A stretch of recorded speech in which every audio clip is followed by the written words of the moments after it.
Friends, जय Jagannath. Welcome back to my YouTube channel Mauna lifestyle को। आज मु बनैबी पालंगरे गोटे नुआ रेसिपी। देखंतु पालंग शाग नहीं पूरा फ्रेश पालंग शाग या धरे आम आज रेसिपी बनैबा। चलतु पालंग को सब भल भाव पानी पकईकी धोईदबा। तो भल भाव धोईकी गोटे जगह को काटिदबा। पालंग को आम काटिबा।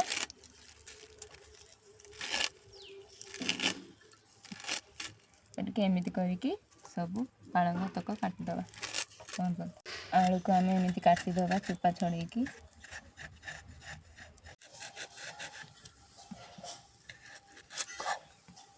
एमती छोट छोट साइज रे आलू को काटिदबा। एमती किछ करिया छोट छोट काटिदबा। आग को भी मु काटिकी रखी देइछि। करेई बसे देइछि। आलू भी मोर कटा सरी जाइछि। आलू को भल भाव धोईकी करेई देदबा। डाली भी किछि लेइछि ताको धोईकी भल भाव धोई देकी ताको आलू सहित सिझाई दबा। आम किछि हळदी गुंड पके दबा। तापर किछि लूण भी पके दबा। देकी आम ताको सिझाई दबा।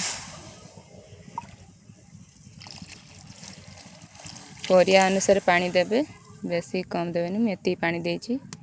तापर एको भल भाव सिझाई दबा। ता ढांकुणटा देकी सिझाई दबा।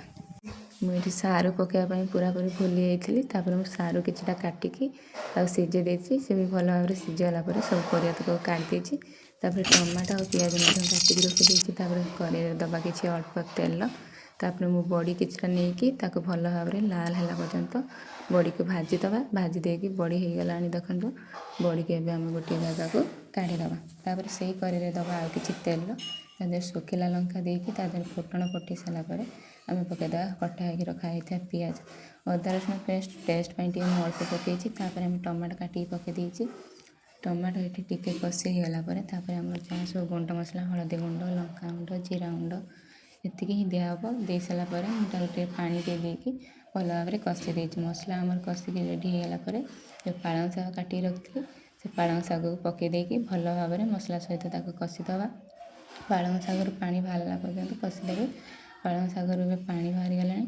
तापर मु बड़ी जो रखी बड़ी को गोटे हेमदस्ता छेची देइछि गुंड कर देइछि।